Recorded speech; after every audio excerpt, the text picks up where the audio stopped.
So yo, welcome to my crib. As you can see, I have multiple bathrooms, money. Hey, hey, DJ Acey.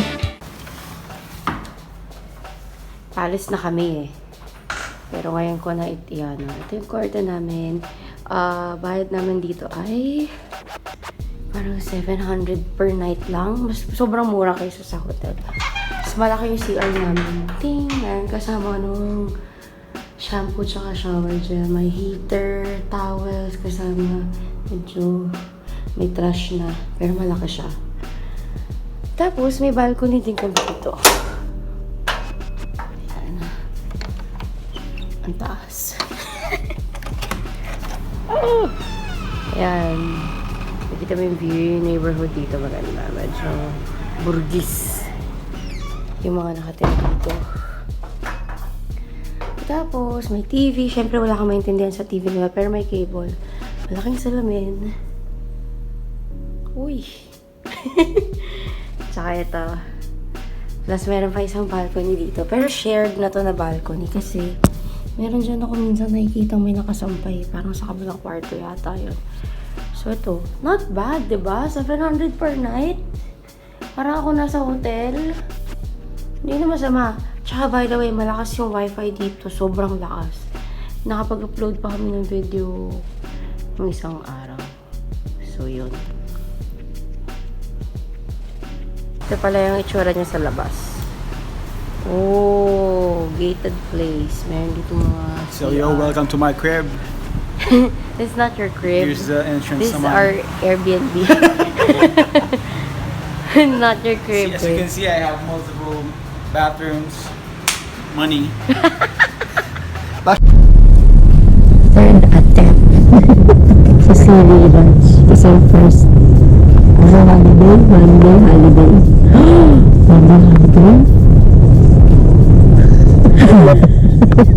Tapos, yung second attempt namin kahapon, hanggang 4 lang, hanggang 5 nakalagay sa Google, hanggang 5. Pero 4 lang yung ticket. So, hindi rin kami nakahapon. 4:20 yata kami dumating. Tapos, ngayon third attempt. Feeling ko, di tayo papasok na sinabi natin talagang namin gamit. Pero tingnan natin kung may iwan na namin. Pero dala na namin yung gamit namin kasi mamaya yung uwi kami ng 9 or 6 dapat nandun kami sa airport. Success! Nakapasok kami! Kamusta, babe? Creepy. Creepy as shit. Yung mga kadiring parts. Pero okay lang, sanay na ako eh. Hindi lang talaga siya sanay. Kakaibang feel.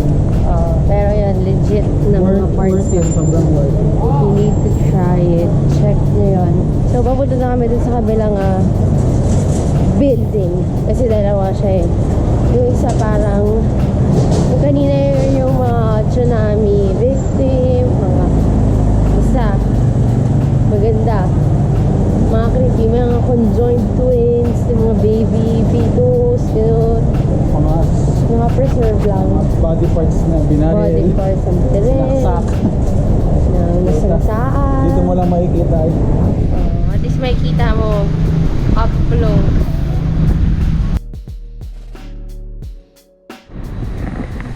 How's your experience? Sa Museum. Dito, part 2. Nakita mo na yung may-ari. yung med student ng smart siya. Kaya nakakatawa na kahit hindi. Umaga, nakita mo kung paano gawin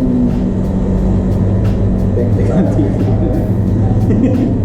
May video gano'n sa Facebook tayo nakakalat. Doon ko nga nalaman yun. Sana magkasya yung oras. Time check. 3:35. 3:35. Makakarating tayo dun 4. Kapag 4 to 5. Siguro kasama ka. But 6:30 din tayo. 7 naman yung latest ko. 9 pa naman yung flight natin.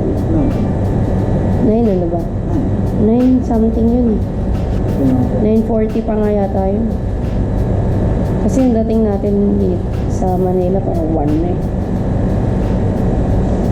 9:15. 9:50. Ulit lang naman siguro immigration dito. Sa amin lang mababa. We'll see, we'll see. 2 hours and counting.